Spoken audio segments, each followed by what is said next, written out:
wabarakatuh. Hai semuanya, kembali lagi di podcast Kaila.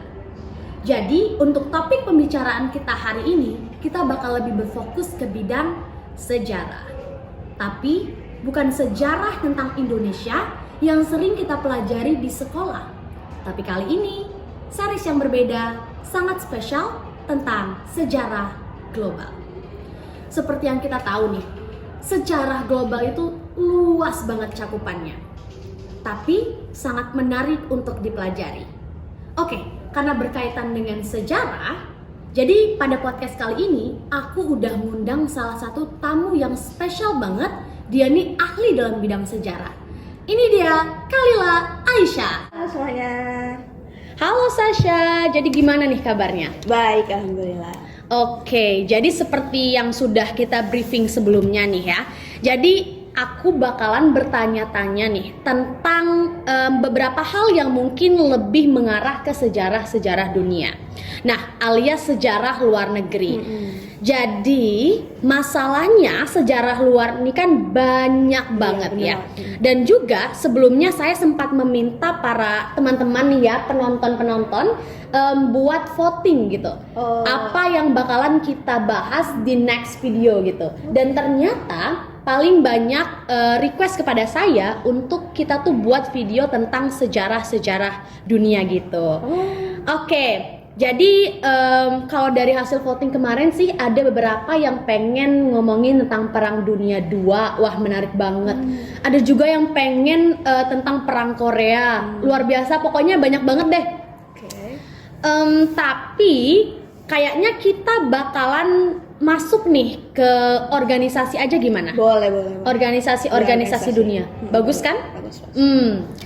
Mungkin ya, karena sekarang nih lagi gempar-gemparnya gitu kan, masalah pasal ekonomi. Gimana kalau kita ngomongin organisasi ekonomi aja nih? Boleh. Mau gimana? Boleh. Oke. Jadi kalau menurut pendapat aku, dan aku pengen tahu banget nih ya, gimana sih organisasi yang tujuannya itu lebih berfokus dalam bidang ekonomi? Aku penasaran banget, ada nggak sih sebenarnya siapa sih yang ngatur semua organisasi global ini? Gimana Nisha? Jadi organisasi itu kan banyak banget ya di dunia, bahkan dari ujung ke ujung tuh benar-benar banyak ditemukan. Bahkan organisasi yang fokusnya tuh cuma di bidang ekonomi, baik lewat perdagangan bebas dan lainnya, itu juga banyak ditemukan di dunia gitu. Nah, kita ini sebagai salah satu anggota ASEAN ya, pasti sering banget, bahkan nggak jarang yang dengar namanya organisasi AFTA, ASEAN Free Trade Area, dimana mereka tuh buat kesepakatan itu untuk perdagangan bebas kawasan ASEAN. Nah, di sini aku tuh pengen fokus ke salah satu organisasi dunia juga yang secara umum bentuknya tuh mirip banget kayak AFTA. Tujuannya sama-sama di perdagangan bebas, tapi dia tuh beda kawasan gitu. Jadi bukan di ASEAN. Itu namanya NAFTA. Ya, singkatan dari North America Free Trade Area. Atau bahasa Indonesianya perjanjian perdagangan bebas di kawasan Amerika Utara. Jadi kayak yang aku bilang tadi, dia tuh mirip banget kayak AFTA ya. Jadi mereka nih membentuk kesepakatan itu untuk perdagangan bebas, untuk meningkatkan kegiatan ekonomi antara negara anggotanya. Ya, perdagangan bebas tadi kayak ngatur investasi, pengadaan pemerintah, bahkan ke pajak-pajak negara seperti itu. Wow, menarik banget guys. Kalian tadi denger ya kata Sasha, NAFTA. Oke. Aku semakin penasaran sih, NAFTA ini sebenarnya siapa yang mendirikan, terus kapan dibentuknya? Oke, bicara tentang pendirian NAFTA ini didirikan oleh 3 negara.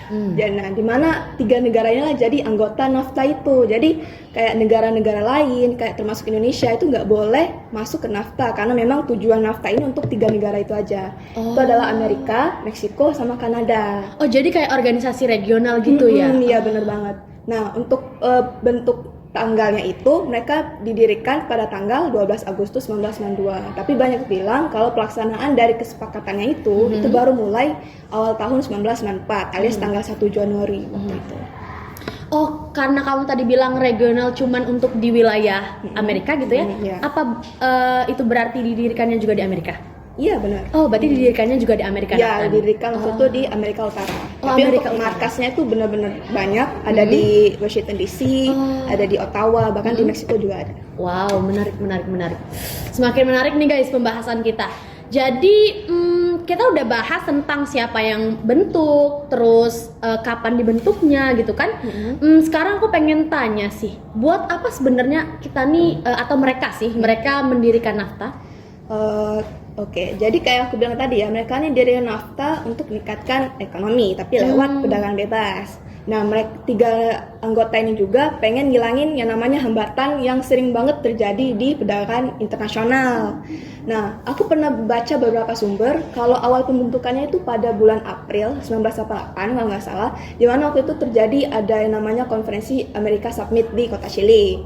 Nah, jadi itu dihadiri banyak negara, salah satu ada negara Meksiko. Nah, di Amerika Summit itu mereka tuh bahas kayak permasalahan budaya, cyberspace, bahkan ke masalah ekonomi kayak gitu. Wow. Sehingga secara tidak langsung menarik perhatian si negara Meksiko ini buat ikut kesepakatan antara negara Amerika sama negara lainnya. Nah, jadi gini ya, kayak sebelum adanya NAFTA itu ada namanya organisasi CUSFTA. Apa tuh? Singkatan dari Canada United States Free Trade Area. Jadi sesuai namanya itu cuman anggota dari organisasi itu cuman Kanada sama Amerika. Nah, tapi tiba-tiba Meksiko ini kayak pengen join istilahnya, mengajukan diri buat ikut kesepakatan itu. Jadi berakhirlah kesepakatan CUSFTA tadi, terus terbentuklah kesepakatan baru pada tahun 1960-an. Jadi terbentuklah NAFTA yang kita kenal sekarang. Nah, tujuan NAFTA yang aku baca dari beberapa sumber, mereka tuh ada 4 tujuan. Yang pertama tentu untuk meningkatin ekonomi ya, lewat kegiatan perdagangan bebas di antara 3 negara anggota tadi. Terus juga mereka tuh kayak mengusahakan standarisasi barang-barang yang mereka dagangkan. Terus yang ketiga tuh mereka pengen melayankan konsumen mereka dengan mengutamakan aspek keselamatan, kesehatan dibandingkan aspek pribadi lainnya. Terus yang keempat, yang terakhir itu mereka pengen ningkatin kegiatan ekspor sama impor di negara-negara mereka. Oke. Tadi kamu bilang didirikannya tahun berapa? Tahun 1992. 1992. Tapi tadi kamu ngomongnya dia mulai kayak bekerjanya banget tuh tahun 1994 ya? Iya, benar. Wow, itu ngapain aja tuh selama 2 tahun? Nganggur? Oke, itu ada proses ratifikasi. Jadi kalau di luar itu sebelum ada persetujuan internasional, mereka tuh harus lewatin yang namanya persetujuan legislatif antara negara-negara anggota itu. Jadi dari Amerika, dari Meksiko, dari Kanada itu harus ada persetujuan dari rakyat-rakyat dari situ dulu. Nah, di Amerika Serikat berhubung waktu itu benar-benar bisa dibilang kalau persetujuan legislatif di Amerika Serikat itu sangat kompleks, bahkan ribet banget di situ. Mereka tuh banyak timbul perdebatan antara masyarakat Amerika Serikat sama pembentuk si NAFTA ini. Mereka tuh kayak khawatir istilahnya, kayak mempertimbangkan apa sih dampak terhadap lingkungannya, dampak terhadap lapangan kerjanya kalau misalkan NAFTA ini dibentuk. Jadi ya lewat proses yang lama, lewat betul. perdebatan yang lama. Pada akhirnya tetap Presiden Amerika waktu itu namanya Presiden Bill tetap setuju buat mendirikan NAFTA. Jadi Presiden Bill ini dia menandatangani persetujuan legislatif perwakilan dari Amerika Serikat. Akhirnya terbentuklah si NAFTA ini. Oh gitu guys. Tadi sebenarnya kamu sempat bilang ya tentang organisasi NAFTA ini sebenarnya untuk mewujudkan juga perdagangan di wilayah Amerika Utara, betul kan? Tapi apakah cuman hal itu aja? Terus kira-kira gimana cara NAFTA itu mewujudkan tujuan-tujuan tadi? Kayak kata kamu tadi mewujudkan perdagangan di wilayah Amerika Utara dan lain-lain. Itu gimana cara mewujudkannya ya? Banyak sih kegiatan yang NAFTA jalani gitu ya untuk mewujudkan tujuan mereka. Yang aku tahu itu salah satunya ada untuk menghilangkan hambatan non tarif. Jadi mereka tuh kayak menghapus namanya kuota impor. Terus mereka buat segala proses perdagangan itu sama bahkan ke perizinan barang itu jadi lebih sederhana. Terus mereka juga kayak menghapus yang namanya tarif perdagangan. Jadi mereka menghilangkan bahkan mengurangi yang namanya bea masuk antar negara anggota gitu. Terus mereka juga berusaha kayak supaya tidak terjadi yang namanya pencurian kekayaan intelektual antara negara-negara gitu. Mereka juga berusaha untuk meningkatin ekonomi, baik di sektor industri, perdagangan, pertanian, bahkan ke energi waktu itu. Dan masih banyak lagi sih. Dan yang aku tahu itu adalah bahwa organisasi NAFTA ini mereka tuh selalu berhasil dalam mewujudkan tujuan mereka lewat kegiatan-kegiatan tadi. Jadi gitu ya cara mereka mewujudkan tujuan-tujuan tadi. Ya, betul. Oke. Menarik banget guys. kita udah bahas tuntas tentang organisasi internasional ini bersama tamu kita Khalila Aisyah. Ya. Mungkin kalian di next video bisa request lagi kira-kira apa yang kita bahas dengan bintang-bintang tamu spesial lainnya. Oke guys, aku Kayla dan bintang tamu kita Khalila. Oke, kami pamit undur diri. Wassalamualaikum warahmatullahi wabarakatuh.